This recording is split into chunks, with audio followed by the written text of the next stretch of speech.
Kaaba Itoophiyaatti duumessi waraanaa yeroo lammaffaa duumessaa'ee jira. Waraanni kun yeroo kamittuu dhahuu danda'a jedhamee sodaatamee jira. Waraana marsaa jalqabaa waggoota muraasa dura ture irratti akkaataan hiriira humnoota turee fi kan ammaa kana irratti garaagarteetu jira.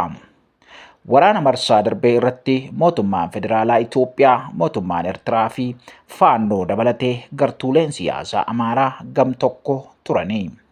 Humnoonni Tigraay waraana kaaba Itoophiyaatiin humnoota kanneen waliin wayita wal waraanan waraanni bilisummaa Oromoo fi humnoonni biroo immoo mootummaa waliin dursanii wal waraanaa turan immoo karaa isaatiin mootummaa Itoophiyaa waraanaa turanii.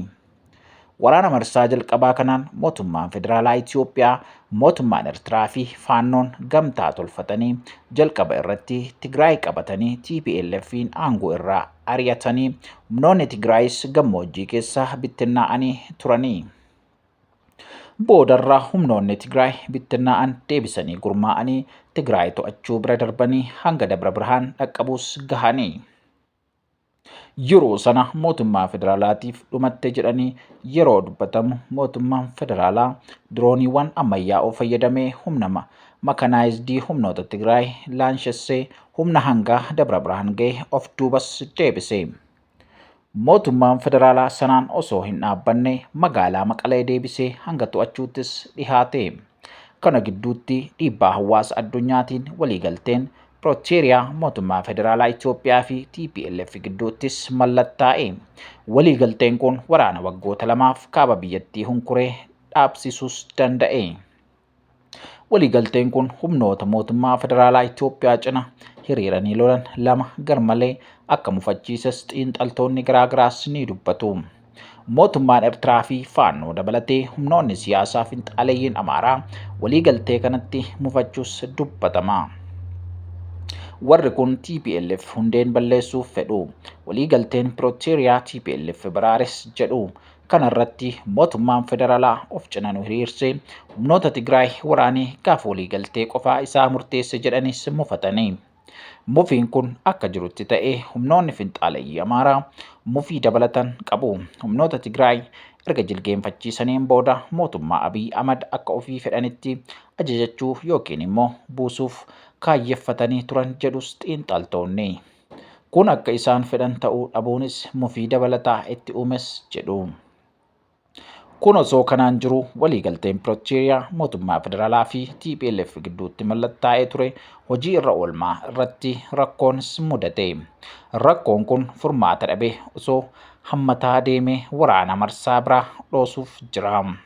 Kana gidduutti immoo akkaataan hiriira gartuulee yeroo waraanaa marsaa jalqabaa tures jijjiiramaa dhufe. Humnoonni Tigraay fi mootummaan Eritiriyaa akkaataa yookaan akeeka diina kootiif fira jedhuun gamtaa Tsimdoo jedhamu tolfatanii mootummaa federaalaa Itoophiyaa faallaas dhaabbatanii. Faannoo dabalatee gareewwan finxaaleeyyiin siyaasaa Amaaraa akkaataa hiriira haaraatiin garaagarteetu isaan gidduuttis uumame.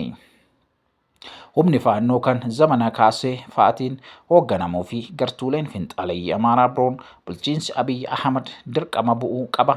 Aangoon bantiin biyyattii Amaaraaf mala jedhanis Tsimdoo waliin gamtaa tolfachuus dubbatama.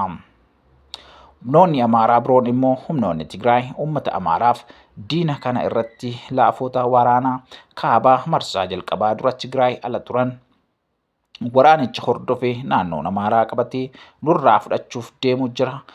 Kana waliin hin hiriiru jedhanii mootummaa Abiy Ahmad waliin dhaabbachuus filatanii. Waa'ee gamtaa tolfachuu gama kaaba kana irratti humnoonni siyaasaa Oromoo ammatti ifatti wanti jedhames hin jiru.